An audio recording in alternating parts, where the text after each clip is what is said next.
And a bit of hair. Oh, a curved sewing needle remains stuck. An accident, I'm sure.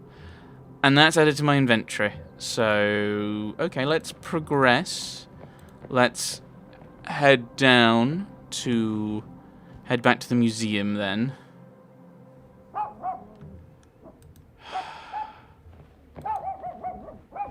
I don't know why you wouldn't have noticed that when it's handed to you, but alright. I mean...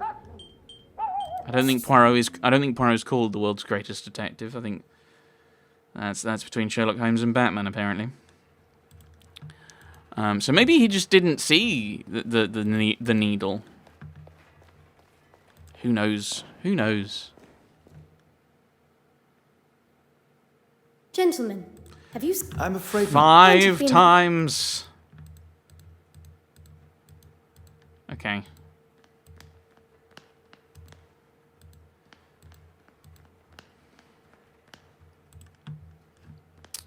Right, oh no, I don't click on it there. I don't click on it there. If this doesn't work, I'm going to be rather upset. This curved needle will be perfect for hooking onto the glinting item, and I can pull it through the grate with the thread. A ring? A most puzzling thing to find here. I'm assuming this is a wedding ring that will be...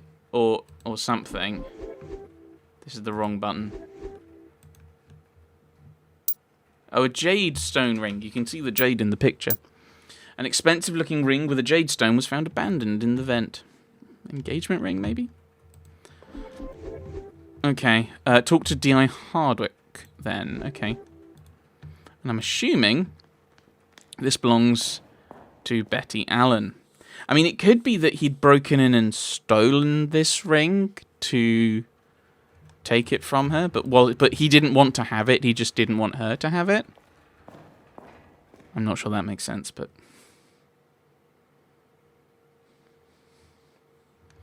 Right. D.I. Hardwick, David. If you want to deal with him... I need to talk to you, apparently. If you want to deal with him, fight... Okay, I need to get rid of you. I suppose... I will not take... Can I talk to you? If you want to deal with him... But it said to talk to you. Talk to D.I. Hardwick. If you want D.I. to deal with Hardwick. him, Don't give me an objective I can't complete, game. Actually, I have completed it. I've spoken to him. I mean, nothing productive. But I've spoken to him. Right. I'm assuming the ring belongs to Betty Allen. So we'll head over there and see what we can see.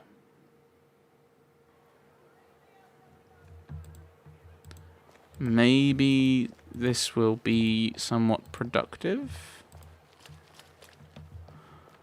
You're just full of questions, aren't... Have you seen this ring before? Where did you get that? It was found in a vent at the museum. Perhaps the very last thing I expected to find. Yes. Well, thank you. I knew I had lost it somewhere. A clearly valuable ring has just been returned to Madame. And she acts as though it means nothing to her. And I would not describe throwing a ring at one's husband, resulting in it being stuck in a vent, as a case of losing it. It is clear Madame Allen felt no sickness at the gala, rather anger. In a moment of rage, she threw her ring at her husband before exiting the museum. And having seen the damage that she has caused in her own dressing room, Oh dear. one can conclude that it was the state of her marriage that allowed her emotions to get the better of her and act so rashly. You have been most helpful. The detective inspector will now be able to see as plain as day that Mademoiselle Court Smythe is the guilty party. Now to find him. With the other remaining guests' movements all accounted for, she was the only one capable of making haste with the painting. This feels very quick to have come to a conclusion.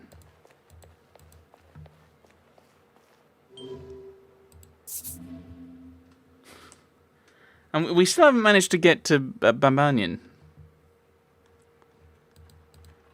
Who could... I mean, it could be that she's being framed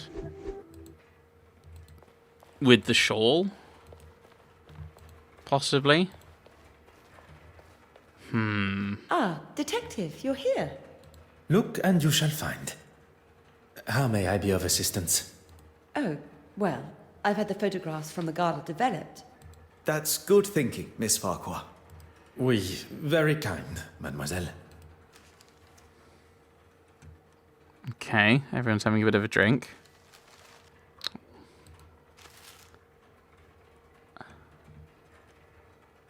Who's she pointing... Or what is she pointing at, then? What are we zooming in on? Oh, pickpocketing. Final damning piece of evidence. There's no way the detective inspector can ignore our findings now. Clear image of Mademoiselle Court-Smith pickpocketing the key to the restoration room from Mademoiselle Warbeck, caught red-handed. There is nothing left for us to do but to take our findings to Detective Inspector Hardwick. Do you think he'll listen? It is his duty as a high-ranking officer of the law. We shall not be ignored. We have done all but arrest Mademoiselle Court-Smythe for him.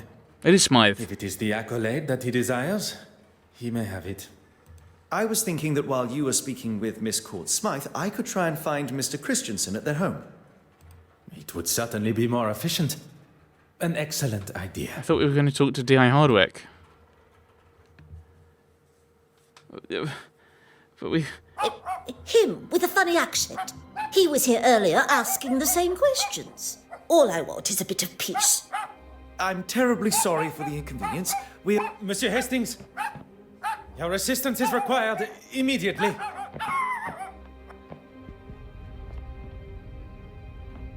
Good Lord, Poirot, that's a lot of smoke. And now you are up to speed with the situation. I have evaluated the position we find. If you're going to use the fire extinguisher, now would be the time. Très bien.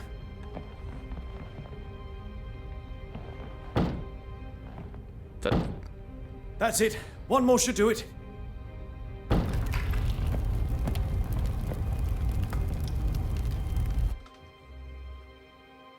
Now we move on to Chapter 4, the apartment.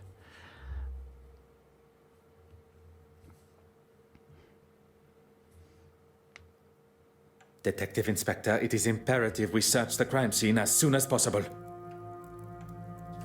Yes. You mean my crime scene? If I may, I can count on one hand how many crime scenes I have seen in my life, and although they are somewhere I don't wish to spend too much time, as the representative of Lloyd's of London Bank, it is my responsibility to handle all matters regarding the now stolen painting. That's not how it works. A weak attempt, but I've got more on my plate than dealing with some paper pusher getting his knickers in a twist. You've got until I return to do whatever it is you need to do. And if I find one thing out of place... You may question my authority in this case, but I will not have my professionalism questioned. Whatever you say. We didn't actually speak to D.I. Hardwick. Okay. I want to interact with things. The pendant Magdalene sits spoiled on Mademoiselle Court-Smythe's easel, but there is something about it. Sales ledger. Mademoiselle Court-Smythe's sale ledger. There must be something in here of note. Something in here of note. Never mind. The locked cupboard. It's locked. Now I need to find the key. Why is there this like strip of burning? Oh. Okay. Oh. Containing cherry tobacco, obviously, but it's fruity aroma. It didn't stand a chance of remaining amongst the fire. No remnants of candle. Likely used to hold a candle, probably. There's no ash on the fireplace. There must have been a reason to toss jewelry into a fire. There's also a pin through one of the links. Curious. Appears the fire spread more ferociously to the right of the fireplace, completely melting the candle on the right. I would... Yeah, it's a scorch trail. It's very interesting. Clear trace of where the fire was intended to burn.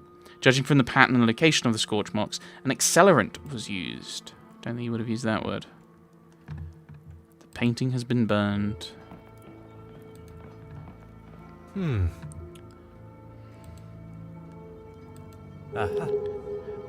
paintings painted Magdalene. Perhaps it's from a related series to our missing painting.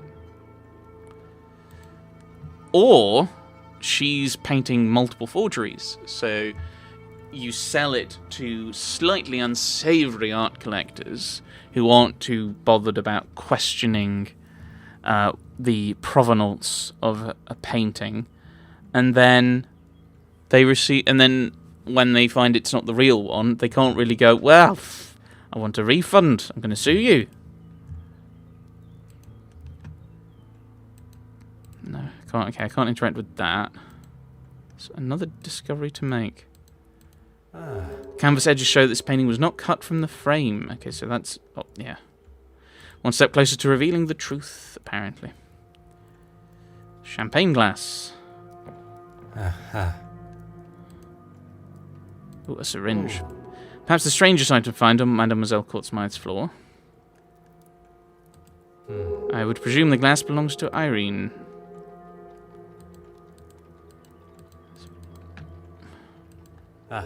Close-up and detailed photographs of the pendant Magdalene painting, taken before it took its place in the museum. One step closer to revealing the truth. Apparently. Oh, and there's her body. I hadn't noticed that. Nothing to discover yet, or nothing to connect. And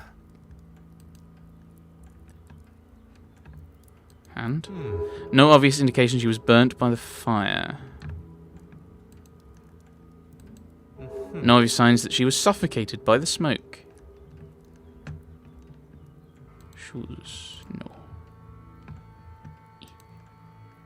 Hand,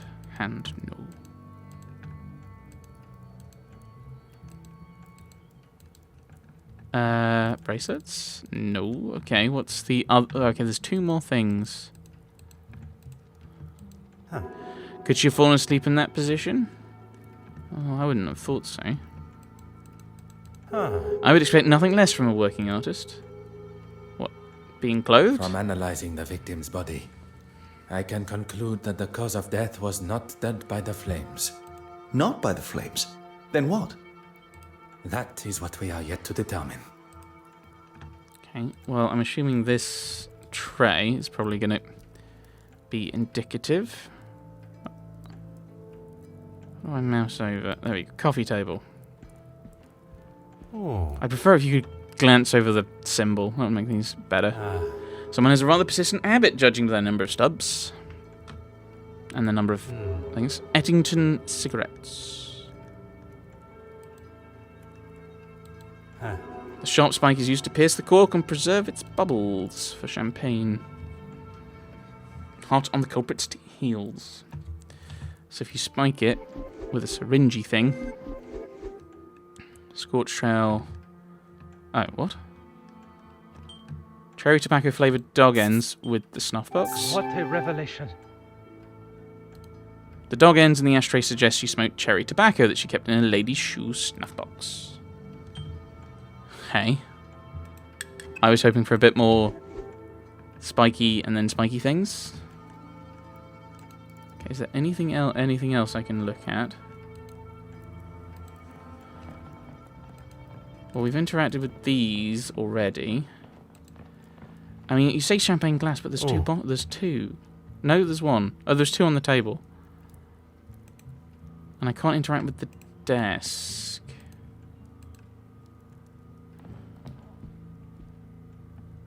Either of them. Oh, there's a key. There's a key that I can't actually interact with, although I can clearly see it. I'm intrigued because I think I've fully explored everything. So we'll chat with Hastings and he'll be completely useless. Monsieur Hastings, you're of course. What do you... Need to discuss What can I do? something. Oh, hello. I can confirm Mademoiselle Courtsmith was not killed by the fire. So no sign of subtle damage to airways, no sign of burning. From analyzing the victim's body, I can conclude that the cause of death was not dead by the flames. Not by the flames. Then what? That is what we are yet to determine. We've already had this conversation. I believe I know who our snuff box belongs to. I mean, wasn't that... I thought we said that was Irene. Yeah, we'd already said this. How do we know it is her snuff box? The cherry tobacco flavoured dog ends and the lady's shoe snuff box. That would never have even occurred to me. I've got a lot to learn. I found the Penitent Magdalene, however, it is a fake. Canvas is not cut from the flame. From a frame. Mr. Poirot, you are a genius. So she was creating replicas of the Penitent Magdalene. Yes, and I've already told you what that was happening. That is a scene in the Granada version of the Red-Headed League.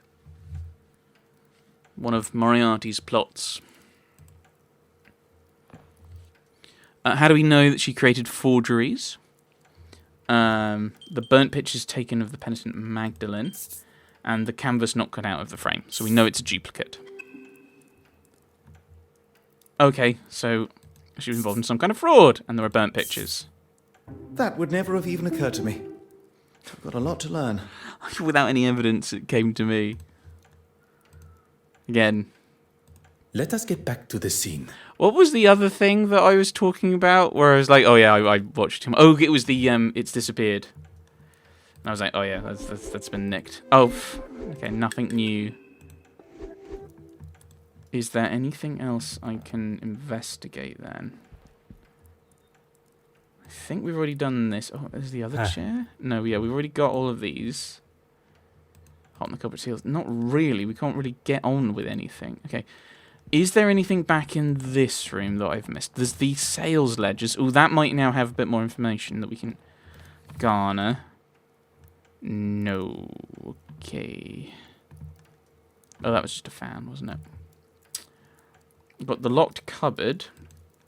If I interact with that, will that then open up accessing the key? Now to find the key. Well, there's a key down here.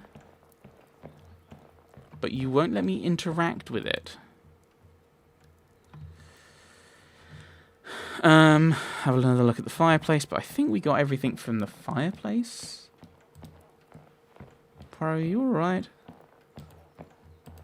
These Belgians. Oh. Yeah, I've gotten everything here. Appears the fire spread more ferociously to the right. Still don't think this is how a fire would work.